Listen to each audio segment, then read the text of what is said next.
Vegapunk was astonished that Kuma, who was completely immobilized by the stop switch and no longer a living creature, came to Egghead to save Bonnie. What could astonish a scientific genius like Vegapunk is probably a non-scientific power, perhaps the power of love.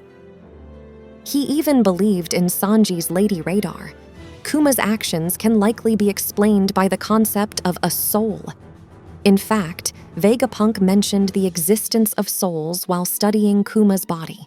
Despite being in a vegetative state, the fact that his paw pads are still present might be proof of this. We have already witnessed inanimate objects with supposed lack of will coming to save someone dear to them. It's the Going Merry. And it was Kuma who continued to protect the Sunny, inheriting the will of the Going Merry for 2 years. I think there is a close connection between the Buccaneer tribe and ships. Firstly, as a child, Kuma made a living by splitting wood and selling it. Afterward, Kuma became a pirate, and I believe the ship he used was likely built by his own hands. This suggests that he might have always had shipbuilding skills. What comes to mind here are the words of the Sea Kings. To fix it, the power of that clan is needed. Perhaps the Buccaneer tribe was the clan that built Noah. By the way, Neptune also mentions Noah's shipbuilding technology, but there are versions with incorrect translations, so I'll show you the correct one. He says the technology behind Noah's construction is a mystery. This means that the Fishman race doesn't possess the knowledge to repair Noah. An event to repair Noah in the future seems inevitable. And where did Bonnie want to go with Kuma? Fishman Island. If Kuma's soul completely died, his devil fruit power would likely reside in the tangerine trees of the Sunny. However, if Kuma somehow survives and leaves Egghead, he might head to Fishman Island with Bonnie. Now, let's get to the main topic of this video. Not just Noah, but there is a great mystery surrounding the ships in the world of One Piece. Clabautermann. What exactly is it? It's likely that this character, who was depicted as a shipwright in Oda-sensei's initial concept sketches, was the prototype for Clabautermann. Actually, the existence of Clabautermann is deeply influenced by the concepts of Shinto in Japan. It's well known that Oda-sensei started writing One Piece in middle school, which coincides with the period when Japanese students study the country's medieval to early modern history in detail. The same goes for the Age of Discovery. This theme is a bit complex, but I believe it's content that you, as a regular viewer of this channel, would find interesting. One of the main goals of this channel is to accurately convey nuances in the Japanese language. This is important, as there are many contents online that share incorrect translations. But more than that, personally, I started making One Piece videos to borrow knowledge from people around the world. One Piece incorporates works, World Heritage sites, and history from across the globe. I would be happy if you could share trivia from your country that might be hidden in the story that I haven't noticed. What do you think is the dwelling place of a devil's power? Probably not in the human body, but in the soul. If it resided in a person's body, it would be hard to imagine the devil's power leaving the body immediately after the person's death. According to Vegapunk, a scholar from the West Blue stated this: people lose 21 grams of mass after death. That is, presumably, the weight of the soul. This explains how the devil's power relocates to some fruit somewhere in the world when a person's soul departs. In other words, devil fruit users are the embodiment of the saying, selling one's soul to the devil. They gain mysterious powers in exchange for their souls. Even if Logia-type users transform limitlessly, the reason they can return to their original form is probably that their soul remembers the shape of their original body. Selling one's soul also means accepting punishment in return. This has already been explained by Vegapunk. Brooke talks about the relationship between the devil's fruit and the soul like this. The zombies are originally animated by the power of the devil's fruit. Their bodies can no longer bind with the false soul when exposed to salt, which carries the power of the sea. This means that in the world of One Piece, people's bodies are fundamentally connected to their souls, and the devil's power parasitizes the soul of its owner. Furthermore, Vegapunk has made it possible to even feed a devil's fruit to objects. This is likely heavily related to the discovery of the existence of souls. In Chapter 1072, Vegapunk scientifically elucidated the abilities of Kuma's Nikyu no Mi and made it possible to peek into people's memories, which are invisible to the naked eye. He mentioned the existence of souls at this time. I think he started researching soul-accessing technologies following this discovery. By the way, until 3.5 years ago, Vegapunk's head remained elongated, but 3 years ago it turned into an apple. So this conversation takes place at least 3.5 years after that scene. 2 years ago, according to Helmeppo and Drophy, the technology to feed devil's fruits to objects was a recent development. Therefore, Vegapunk must have become convinced of the existence of souls through Kuma's abilities 3 years ago, started research on souls, and realized the technology to feed devil's fruits to objects. Yes, let me guess the question you might be having now. Why can it be said that even objects have souls? The concept of the soul in ancient Japan helps explain this. It might sound strange to those who are unfamiliar, but in ancient Japan, it was a pervasive belief that every object housed a soul. Professor James Robson from Harvard University has also conducted research in this field. Particularly noteworthy is the Kojiki, Japan's oldest written record. It includes Japanese mythology, and the underlying concepts in it reflect the ancient Japanese views of souls and gods. In this video, I talked about the relationship between Amaterasu and Tsukuyomi, important deities in Japanese mythology, and Luffy and Blackbeard. I thought no one would be interested, but to my surprise, I received comments about Amaterasu and Tsukuyomi. I'm pleased to have such a cultured audience on this channel. In Japanese mythology, there are not only Amaterasu and Tsukuyomi, but a diverse array of gods. Collectively, these are referred to as Yaoyorozu no Kami. This reflects the ancient Japanese belief that every object is inhabited by a deity. Gods of mountains, fields, toilets, kitchens, and even within a grain of rice were believed in.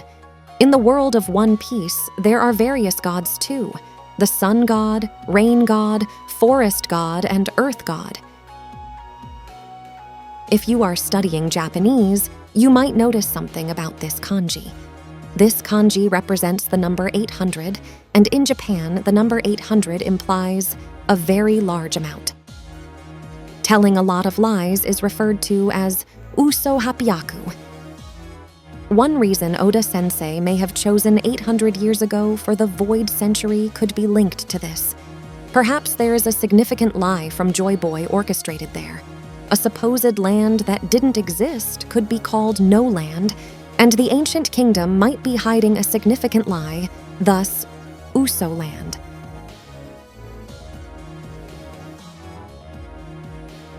Let's get back to the topic. Why are there so many diverse gods in Japanese mythology? This can be explained by animism, which was believed in by ancient Japanese people. Due to Japan's rich natural environment and the spread of rice farming culture, a belief in nature emerged. In Shinto, nature is considered alive, and mountains, rivers, and trees are not merely parts of nature, but are believed to possess a kind of soul. In fact, in some areas of Japan, there were trees that could not be cut down because they were believed to be inhabited by gods. You might be reminded of this scene from the Sky Island arc right now. This belief is also influenced by frequent natural disasters in Japan, such as earthquakes, tsunamis, and typhoons. Although science can now explain these phenomena, ancient people living in Japan thought of them as punishments for not cherishing nature. In contrast, in the world of One Piece, devil fruit users who have sold their souls to gain devil's powers are disliked by the sea, the mother of nature, as a punishment for obtaining unnatural powers.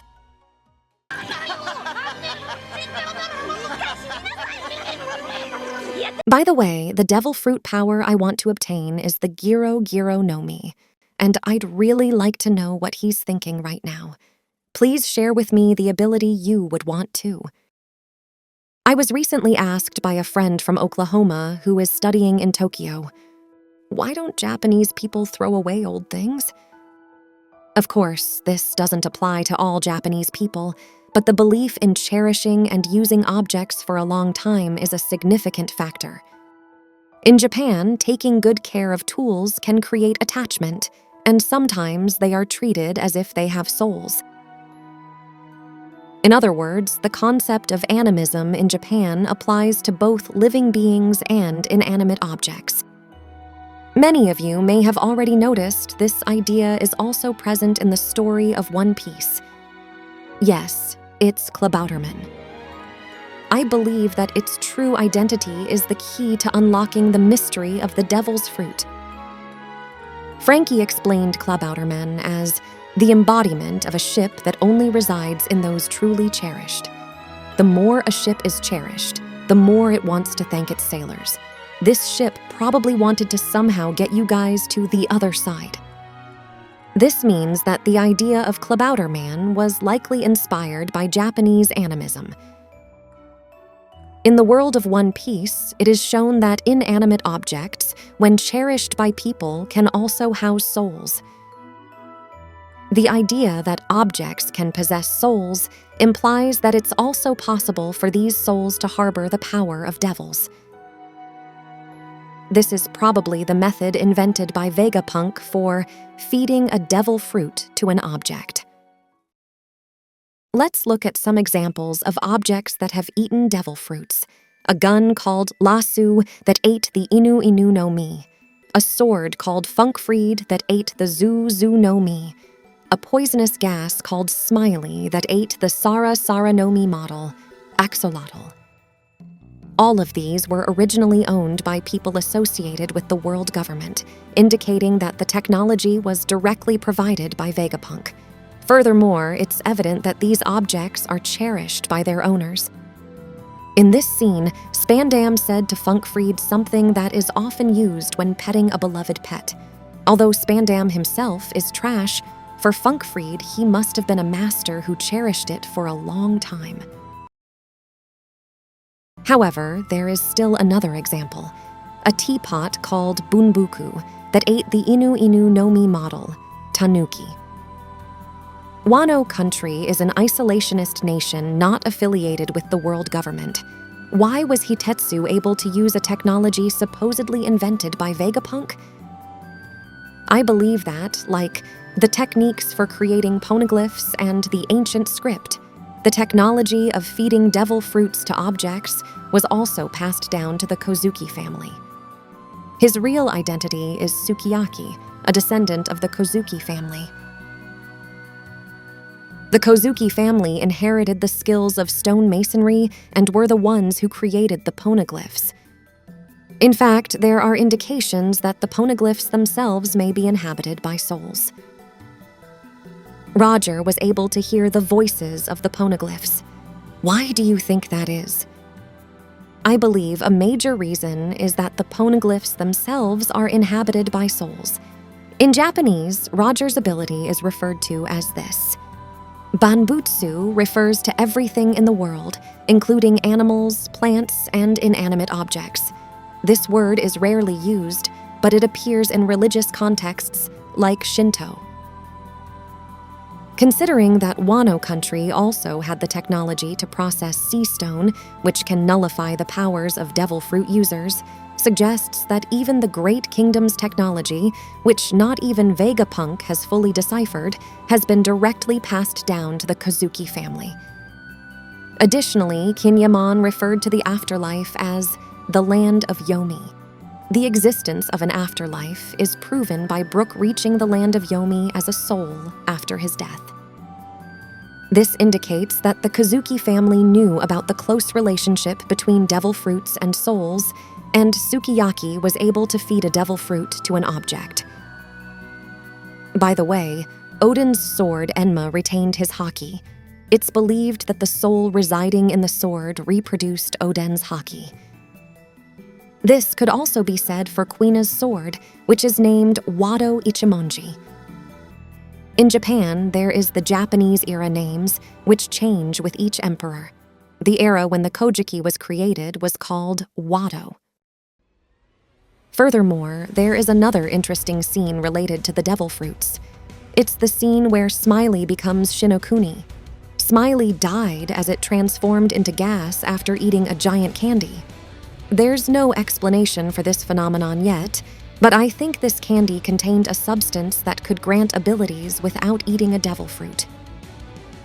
Yes, it appears that the results of Saturn's experiment of feeding a devil fruit to an infant are evident here.